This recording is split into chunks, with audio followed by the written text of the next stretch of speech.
잘 자고 좋은 거 보거라. 아빠 마이크 했어? 그럼 여기 올려놨잖아 마이크. 마이크. 여기. 마이크. 올려자. 키. 좋은 꿈 꾸고 올려자. 피곤해. 그래 나 된다.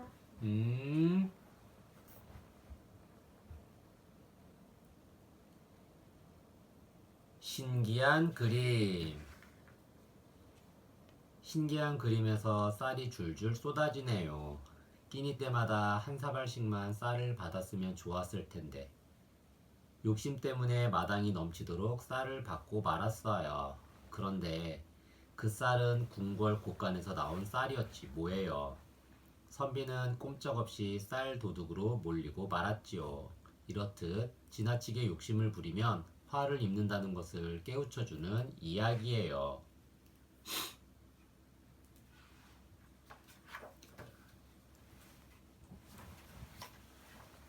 옛날에 몹시 가난한 선비가 살았어. 어찌나 가난했던지 아이들에게 밥 한 그릇 제대로 못 먹였단다. 어느 날 한 스님이 선비를 찾아왔어.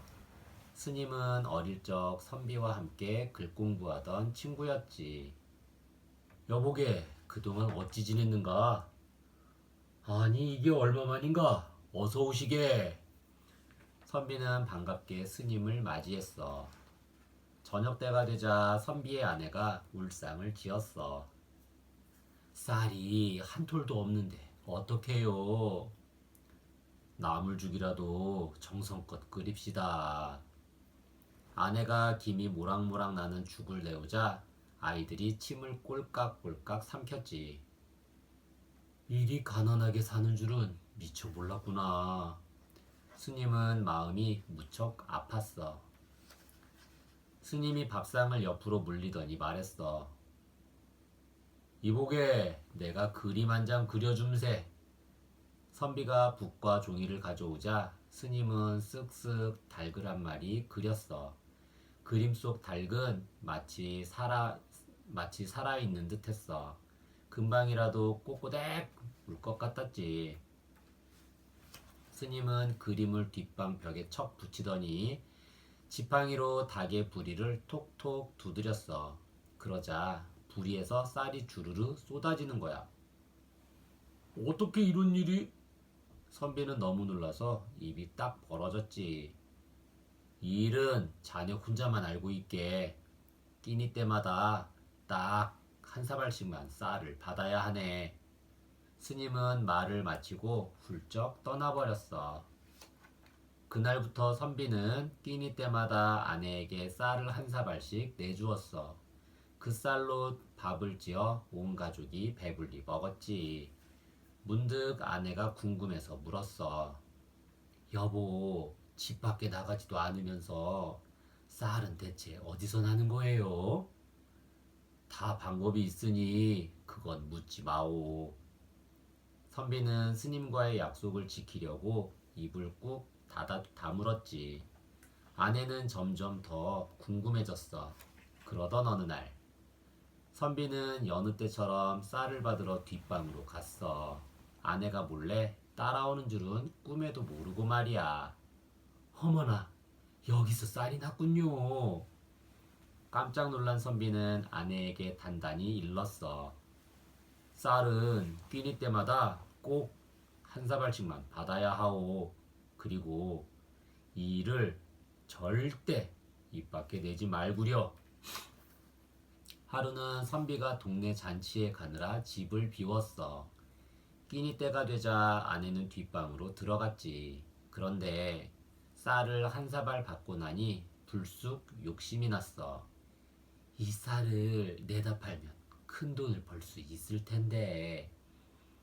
아내는 계속 닭 부리를 두드렸어. 쌀은 쉼없이 줄줄 쏟아졌지. 쌀은 뒷방을 채우고 마당까지 쌓였어. 아내는 쌀을 퍼담느라 정신이 없었단다. 바로 그때 궁궐 곳간에서는 난리가 났어. 곳간의 쌀이 스르륵 스르륵 사라져버렸거든. 곳간지기는 까닭을 몰라 펄쩍펄쩍 뛰었지. 아이고, 이게 무슨 일이래? 그림에서 나온 쌀은 바로 궁궐의 쌀이었던 거야. 쌀이 한 사발씩 줄어들 때는 몰랐는데 계속 줄줄 새어나가니 들통이 나고 만 거지. 곡간지기가 땅바닥에 떨어진 쌀을 따라가 보니 선비의 집이 나왔어. 마침 선비가 잔치에서 돌아온 참이었지. 저놈이 바로 쌀도둑이구나. 병사들이 선비를 잡아가자 아내는 땅을 치며 후회했어. 아이고, 내 욕심 탓에 남편을 잃게 생겼네. 이 일을 어쩌면 좋아. 선비는 임금님 앞으로 끌려갔어. 네 이놈! 궁궐의 쌀을 훔치다니! 화가 난 임금님은 선비를 크게 꾸짖었어. 그때 선비의 소식을 들은 스님이 달려왔어. 선비는 죄가 없습니다. 그 쌀은 제가 그린 그림에서 나온 것입니다. 뭐라고? 그게 무슨 말도 안 되는 소리냐? 임금님은 스님의 말을 믿지 않았어. 그렇다면 이 자리에서 한번 그려보거라. 만일 거짓이라면 너도 가만두지 않겠다. 스님은 종이를 펼쳐 그림을 그리기 시작했어. 스님이 강물을 그리자 물결이 일렁이더니 물고기가 팔딱팔딱 뛰어올랐어. 나룻배를 그리자 강 위를 둥둥 떠다녔지. 임금님과 신하들은 눈이 휘둥그레졌단다. 스님이 그림 속 나룻배를 가리키며 말했어. 이 배를 한번 타보시지요. 그림 속의 배를 내가 무슨 수로 타겠느냐. 할 수 있으면 너나 타보아라. 스님은 선비의 옷을 잡더니 그림 속 나룻배에 훌쩍 올라탔어. 아니, 이럴 수가. 임금님은 눈으로 보고도 믿을 수 없었지. 스님과 선비는 나룻배를 타고 어디론가 사라져버렸단다. 그 뒤로 아무도 두 사람을 보지 못했대. 이야기 속 우리 문화. 옛 그림에 담긴 이야기를 들어보렴. 임금님 앞에서 스님과 선비가 그림 속으로 쏙 하고 사라졌구나. 임금님은 무척 놀랐겠지만 스님과 선비가 무사해서 다행이지. 요즘에는 스케치북에 크레파스나 물감으로 알록달록하게 그림을 그리지. 그런데 옛날에는 그 흔한 스케치북도 크레파스나 물감도 없었단다. 그럼 어떻게 그림을 그렸냐고? 그야 얇은 화선지에 까만 먹물로 그렸지. 그림을 그리려면 먼저 벼 위에 물을 붓고 천천히 먹을 갈아야 해. 그윽한 먹향기가 퍼지면서 검은 먹물이 만들어지면 붓으로 먹물을 찍어 화선지에 쓱쓱 그리면 된단다. 이때 선의 진하기나 굵기를 달리하여 그리면 까만 먹물만으로도 멋스러운 그림을 그릴 수 있었지. 때로는 치자에서 노란색, 홍화에서 빨간색, 쪽에서 푸른색, 감에서 갈색을 뽑아내 천연 물감을 만들어 쓰기도 했어. 자연에서 얻은 물감이라서 빛깔이 곱고 자연스러웠단다. 옛날 화가들은 우리나라의 자연 풍경과 백성들이 어우러져 살아가는 모습을 주로 그렸어. 그래서 옛 그림을 보면 산과 물이 어우러진 아름다운 금우수강산도 볼 수 있고 정겨운 시장 풍경, 서당에서 공부하는 모습, 명절 풍습도 만날 수 있단다. 옛사람들은 어떤 그림을 그렸을까?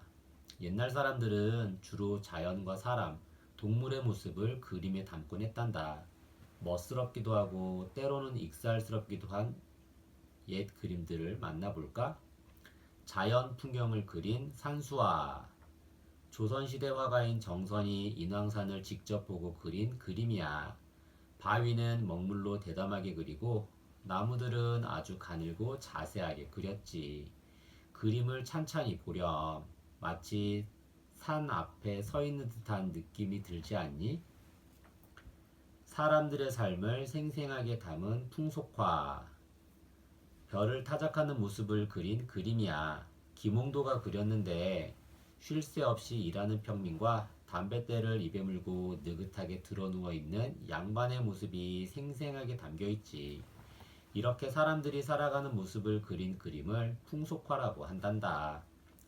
복을 바라는 마음을 담은 민화. 민화는 이름 없는 떠돌이 화가들이 그린 그림이야. 평범한 백성들이 집 벽에 붙이곤 했지. 호랑이와 까치 같은 동물, 꽃과 나무, 문방구 등을 그렸는데 복을 바라는 백성들의 마음이 담겨 있단다.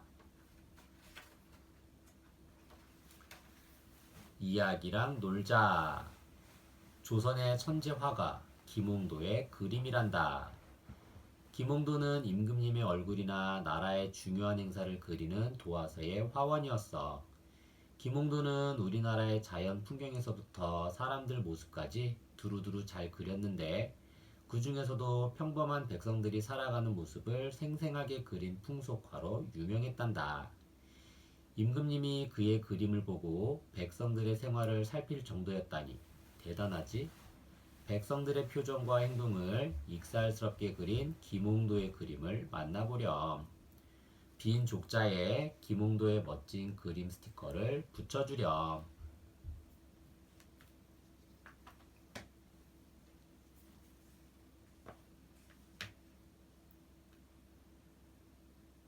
손톱 먹은 쥐. 옛사람들은 부모님께 물려받은 몸의 일부분을 매우 중요하게 여겼어요. 머리카락이나 손톱, 발톱 같은 것까지 말이에요. 손톱, 발톱 하나에도 사람의 기운이 깃들어 있으니 함부로 버리면 안 된다고 생각했지요. 선비는 별 생각 없이 쥐에게 손톱을 먹였다가 큰 낭패를 보아요. 내 몸의 작은 일부라도 소중히 여기고 잘 간수하라는 이야기랍니다.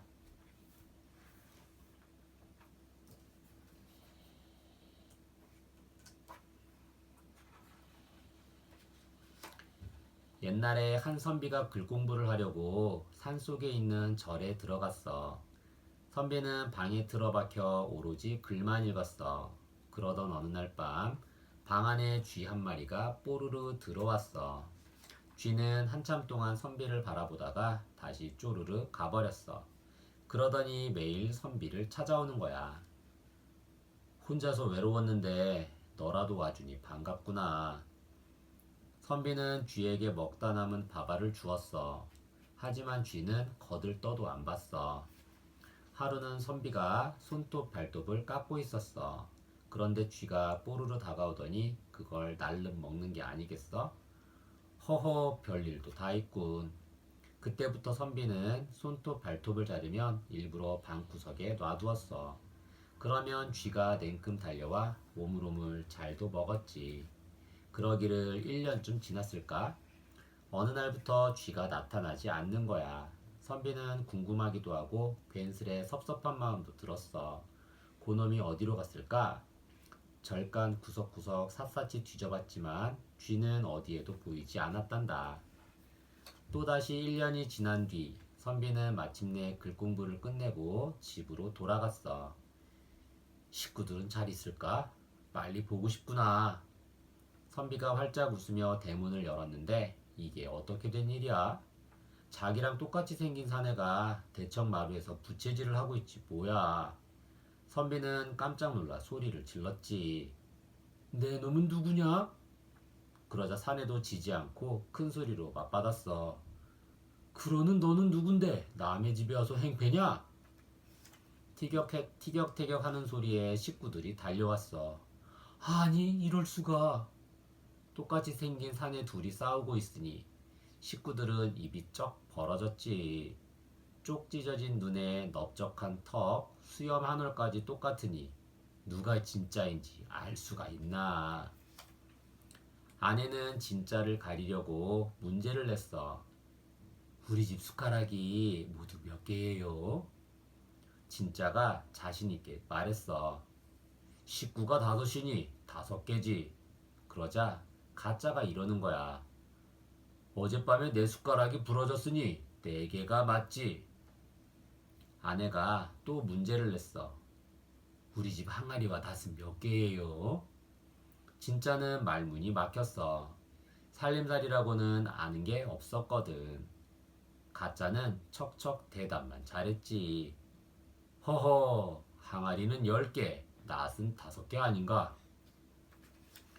이제 마지막 문제예요. 내 발바닥에 큰 점이 있는데 그곳이 왼쪽에 있습니까? 오른쪽에 있습니까? 진짜는 우물쭈물, 가짜는 냉큼 답을 댔지. 왼쪽에 있지. 그거 참 쉽네 그려. 아내는 활짝 웃으며 가짜더러 말했어. 당신이 제 남편이에요. 진짜 선비는 눈물을 흘리며 돌아설 수밖에 없었단다. 선비는 이리저리 떠돌다 아버지 무덤을 찾아갔어. 무덤에 절을 하는데 눈물이 왈칵 쏟아졌지. 으, 가족도 나를 못 알아보는데 살아서 무엇한단 말인가. 선비는 서럽게 울다 지쳐 깜빡 잠이 들었어. 그런데 꿈속에 머리가 허연 노인이 나타났어. 네 집에 있는 가짜는 절에서 만난 쥐인이라. 예? 그게 무슨 말씀입니까? 선비가 놀라 물었지. 쥐가 네 손톱 발톱을 받아먹고 너로 둔갑한 것이란 말이다. 그럼 전 어찌하면 좋습니까? 고양이를 데리고 집으로 가거라. 그러면 모든 것이 제대로 돌아올 것이다. 선비는 꿈에서 깨어나자마자 고양이 한 마리를 구해 집으로 향했어. 선비는 다짜고짜 가짜가 있는 방으로 들어가 호통을 쳤지. 내 놈이 어디서 사람 행세를 하느냐? 뭐라고? 선비가 고양이를 들이대자 가짜의 얼굴이 하얗게 질렸어. 내 집에서 썩 나가거라! 선비는 가짜를 향해 고양이를 획 던졌어. 찍! 가짜는 외마디 비명을 지르며 쥐로 변해버렸단다. 이 모습을 본 식구들이 달려왔어. 미안해요 여보, 당신을 못 알아보다니요. 우리 집에 쥐를 끌어들인 건 바로 나라오. 그러니 미안해할 것 없소. 식구들은 놀란 가슴을 쓸어내리며 서로 꼭 부둥켜 안았단다. 옛날 사람들은 손톱 발톱에 사람의 기운이 들어있다고 여겼어. 그래서 짐승이 주워 먹으면 그 사람의 모습으로 변한다는 거야. 선비가 그걸 몰랐다가 혼쭐이 났지 뭐니. 그 뒤로 선비는 손톱 발톱을 깎아 절대 함부로 버리지 않았다는구나. 이야기 속 우리 문화. 손톱 하나도 함부로 버리지 않았지. 쥐가 손톱 발톱을 먹고 사람이 되다니 오싹한 이야기로구나. 하마터면 진짜 선비가 꼼짝없이 집에서 쫓겨날 뻔했지 뭐야. 옛날에는 손톱 발톱을 깎을 때도 지켜야 할 게 많았단다. 캄캄한 밤에 손톱 발톱을 깎으려고 하면 어머니가 개똥아, 밤에는 손톱 발톱 깎는 게 아니란다 말씀하시고, 툇마루에 앉아 손톱 발톱을 깎으려고 그대로 땅에다 깎고 그대로 땅에다 버리려고 하면 아이고, 손톱 발톱은 함부로 버리는 게 아니야 그러셨지. 이렇게 옛날 사람들은 밤에는 손톱 발톱을 깎지 않고 깎은 것도 작은 주머니나 함에 모아두거나 불에 태워 없애곤 했어. 하찮은 듯 해도 손톱 발톱이란 게 모두 내 몸에서 자라난 것이고 그 안에 나의 기운이 깃들어 있다고 생각한 거란다. 귀신들이 돌아다니는 밤에 손톱 발톱을 깎거나 아무데나 손톱 발톱을 버리면 귀신이 내 기운을 빨아들인다고 여겼지. 마찬가지로 머리카락이나 수염도 함부로 자르지 않았어. 이렇게 머리카락부터 손톱 발톱까지 귀하게 여기는 자세는 효를 실천하는 마음에서 비롯된 것이기도 해. 옛날 사람들은 부모님에게 물려받은 몸이니 아무리 작은 일부라도 소중히 여기고 아끼는 게 효도의 시작이라고 여겼단다. 머리카락 한 올까지 소중히 여겼지. 옛날 사람들은 남자건 여자건 머리를 자르지 않고 길렀단다. 모두들 긴 머리를 단정하게 닦거나 말아 올리고 살았지. 상투머리. 남자 어른은 긴 머리를 돌돌 감아 상투를 틀었어. 얹은머리. 여자 어른은 긴 머리를 딱 감아 올리기도 했지. 여자 댕기머리. 여자아이들은 귀민 머리를 양쪽으로 닦고 다시 하나로 합쳐 따은 뒤 댕기로 묶었어. 남자 댕기머리. 남자아이들도 긴 머리를 따 짧은 댕기를 묶었어. 쪽머리. 여자 어른들은 긴 머리를 목 덜미에서 틀어 올린 뒤 비녀를 꽂기도 했어. 이야기랑 놀자. 똑 닮은 선비가 둘이네. 누가 진짜일까? 옛날 이야기 중에는 진짜와 똑 닮은 가짜가 나타나서 소란을 피우는 이야기가 덜어 있어. 지푸라기 인형이 사람으로 변하기도 하고 오래 산 여우가 사람으로 변하기도 하지. 그런데 여기 똑 닮은 선비 둘이 또 나타났구나. 이야기 속에서는 진짜와 가짜가 정말 똑같다지만 잘 살펴보면 어디 하나 다른 구석이 있겠지. 정신 바짝 차리고 진짜 가짜를 제대로 골라잡아 볼까나? 서로 다른 부분 5군데를 찾아 부위 표시를 붙여주렴.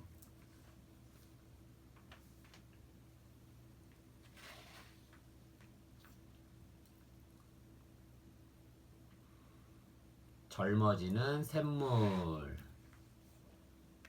마음 착한 할아버지가 파랑새 한 마리를 구해주고 큰 선물을 받았어요. 파랑새가 알려준 샘물을 마시고 다시 젊어진 거예요. 그런데 똑같은 샘물을 마신 이웃집 할아버지는 아기가 되어버려요.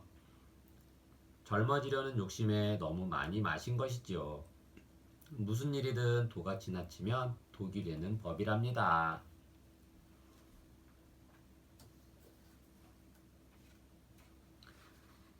옛날 어느 산골 초가집에 할아버지와 할머니가 살았어. 할아버지와 할머니는 오순도순 잘 지냈지만 자식이 없어 쓸쓸했단다. 우리도 아이가 있었다면 좋았을 텐데. 그런 소리 말아요. 우리끼리 잘 살아오지 않았소. 할아버지는 할머니의 어깨를 토닥이며 위로했지. 어느 날 할아버지가 깊은 산속으로 나무를 하러 갔어. 또롱또롱 째째째. 새소리가 들려 살펴보니 작은 파랑새가 넝풀에 엉켜있네. 아이고, 구해달라고 울었구나. 할아버지는 넝쿨을 살살 헤치고 파랑새를 꺼내주었어. 파랑새는 포르르 날아올라 할아버지 머리 위를 뱅뱅 돌았지. 그러더니 호로록 날아가다 멈추는 거야. 나보고 따라오라는 게냐? 할아버지가 따라가면 호로록, 또 따라가면 호로록. 할아버지는 파랑새를 따라 점점 더 깊은 산속으로 들어갔지. 한참을 가다 보니 맑은 물이 퐁퐁 솟는 샘이 나왔어. 파랑새는 날개를 파닥이며 샘물 위를 빙빙 돌았지.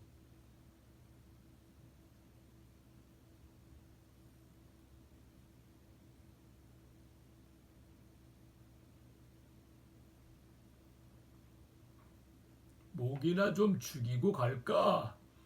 할아버지는 두 손을 모아 샘물을 떠마셨어. 꿀꺽, 꿀꺽, 꿀꺽. 아유, 시원하다. 물맛이 참 좋네. 할아버지가 잠시 앉아 쉬는데 갑자기 잠이 쏟아졌어. 얼마나 잤을까? 눈을 떠보니 벌써 해가 진 뒤였어. 아이고, 할멈이 걱정하겠네.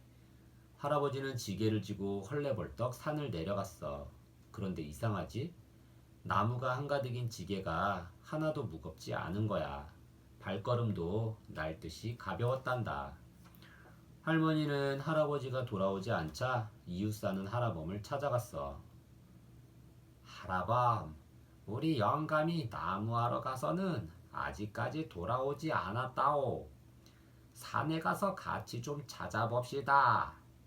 할아범은 손사래를 쳤어. 난 실소. 호랑이라도 만나면 어쩌려고. 그냥 돌아온 할머니는 집마당을 서성이며 애를 태웠단다. 그때 웬 젊은이가 마당으로 뛰어들었어. 할멈, 많이 늦었지? 걱정 많이 했소? 아이고 보니 니시여. 할머니는 깜짝 놀라 뒷걸음질을 쳤어. 할멈, 나요, 나. 세상에, 이게 어떻게 된 일이람? 할아버지가 젊었을 적이랑 똑같지 뭐야. 아이고 영감, 영감이 젊어졌어. 젊어졌어. 내가 젊어졌다고? 할아버지는 두 손을 살펴보았어. 쭈글쭈글하던 손이 보송보송 보드라웠지. 머리카락도 뽑아보았어. 허옇던 머리카락이 까마귀처럼 검었네. 볼도 꼬집어 보았어. 통통한 살이 따끔하지 뭐야. 할아버지는 좋아서 소리쳤어. 내가 마신 샘물이 젊어지는 샘물이었구나.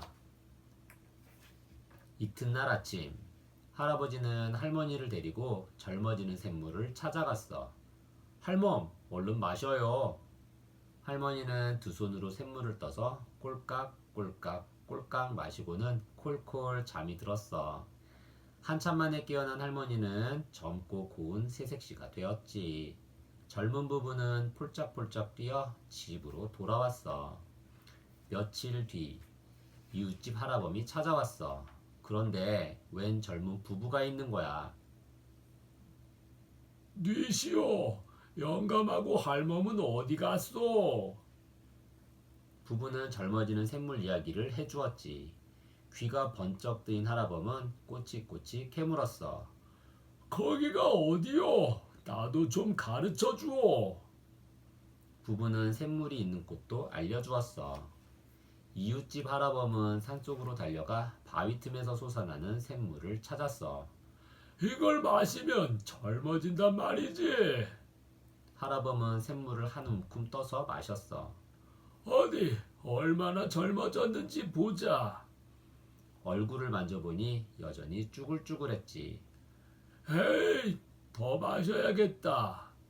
할아범은 배가 터지게 샘물을 마시고 드르렁드르렁 잠이 들었단다. 이웃집 할아범이 돌아오지 않자 부부는 걱정이 되어 샘물로 향했어. 도대체 이 영감이 어디 간 거야? 응애, 응애. 난데없이 아기 울음소리가 났어. 할아범의 옷가지 위에서 웬 갓난아이가 울고 있지 뭐야. 저런, 할아범이 샘물을 너무 많이 마셨나 봐요. 부부는 조심조심 아기를 안고 집으로 돌아왔어. 여보, 우리가 이 아기를 키웁시다. 우리도 자식이 생겼구려. 부부는 아이와 함께 오래오래 행복하게 살았단다. 부부는 아기를 사랑으로 잘 길렀대. 아기도 부부를 닮아 착하게 잘 자랐다지. 이야기 속 우리 문화. 맑은 샘물이 퐁퐁 솟는구나. 마시기만 하면 젊어지는 샘물이라니 나도 한번 마셔보고 싶구나. 샘물을 마신 새 식구가 앞으로도 오손도손 잘 살겠지? 요즘에는 수도꼭지만 틀면 맑은 물이 콸콸 쏟아져 나오지. 수도가 없던 옛날에는 다들 샘물을 길어다 썼어. 샘물은 땅속 깊은 곳에서 퐁퐁 솟아나오는 물인데 다행히 우리나라에는 맑은 샘물이 많아서 사람들은 큰 걱정 없이 먹을 물, 씻을 물을 구할 수 있었단다. 옛날 사람들은 샘물 가까운 곳에 집을 짓고 살았어. 샘을 깊게 파서 함께 사용하는 우물을 만들기도 했지. 동네 안압들은 매일 우물을 찾아 커다란 물동이에 찰랑찰랑하게 물을 떠 날랐단다. 그렇게 나른 물로 밥도 짓고 세수도 하고 그랬지. 마을 우물가는 물 기른 아낙네들로 늘 북적북적했어. 그러니 자연스레 이웃끼리 이야기를 나누며 웃음꽃을 피우는 장소가 되었지. 때로는 길 가던 나그네가 목을 축이고 잠시 쉬어가는 곳이기도 했단다. 이렇게 소중한 우물이 마르거나 더러워지면 큰일이겠지? 그래서 사람들은 우물 옆에서 제사를 지내기도 했어. 맑은 물이 마르지 않고 영원히 샘솟기를 바라면서 말이야. 물독이 비었구나. 물 떠오너라. 우물가는 매일 물 들어온 사람들로 북적댔단다. 그런데 옛날 사람들은 깊은 우물물을 어떻게 떠다 썼을까? 두레박. 우물은 샘을 깊게 파서 물을 모아두는 곳이란다. 사람들은 끈에다 두레박을 묶은 다음 우물에 내려 물을 퍼올렸지. 두레박은 큰 바가지에 나무를 지르고 줄을 매어 만들었어. 한쪽에 줄을 묶을 널판을 대어 만들기도 했대.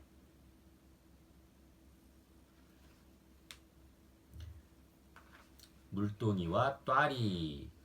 두레박으로 기른 물은 물동이에 부었단다. 안악들은 지프로 만든 또아리를 머리에 얹고 그 위에 물이 가득 담긴 물동이를 이었어. 찰랑찰랑하게 담긴 물동이에 물이 넘치지 않도록 조심조심 날라야 했지. 물지개. 물을 많이 날라야 할 때는 한 번에 많은 물을 옮길 수 있는 물지개를 사용했어. 나무로 만든 물통을 지게 양쪽에 매달아 만들었는데 무거워서 주로 남자들이 썼단다. 이야기랑 놀자. 동물 친구들이 꿀꺽꿀꺽 젊어지는 샘물을 마셨구나. 나이가 많이 들면 젊어지고 싶은 게 사람의 마음이지. 아마 옛날 사람들도 그런 꿈을 담아서 젊어지는 샘물 이야기를 지어냈을 거야. 그런데 젊어지고 싶은 건 사람뿐만이 아닌가 봐. 동물 친구들이 옹기종기 모여서 샘물을 마시고 있으니 말이다. 그런데 개가 젊어지는 샘물을 마시면 강아지가 되려나? 동물들도 사람처럼 젊어질지 어떨지 참 궁금하구나. 젊어지는 샘물을 마신 동물 친구들이 어떤 모습으로 변할까? 알맞은 스티커를 붙여주렴.